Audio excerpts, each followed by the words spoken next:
Inside this building, the chairman of London Regional Transport, Sir Keith Bright, has been facing the press, looking back for the first time on a year dominated by the King's Cross tragedy.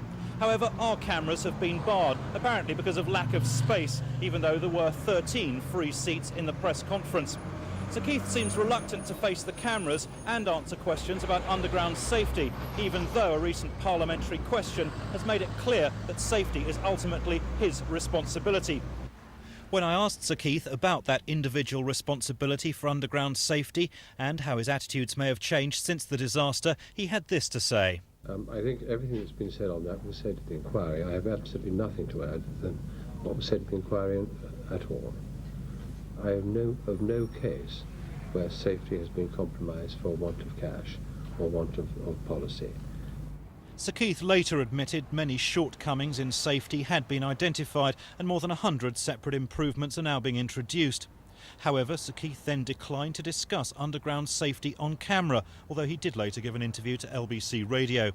Instead, LRT's Director of Planning, who has no responsibility for underground safety, was left to fill the breach. There is a need for better staff training, closer supervision.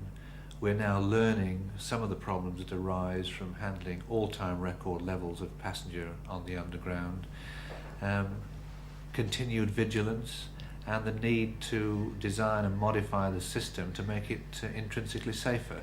Those, it seems to me, are the main lessons that have emerged so far, but of course we'll have the report of the inquiry in due course, and we'll look very carefully at what recommendations that makes. Safety is likely to remain of paramount importance to many, as London Regional Transport is carrying record numbers of passengers on both tubes and buses, while seeking to improve efficiency by cost-cutting, aims the unions find incompatible. But while London's transport services are becoming increasingly popular and making paper profits in spite of reduced government support, the report from the King's Cross inquiry will determine just who was to blame for the mistakes of the past and whether enough is being done to safeguard the future. Marcus Powell for Thames News.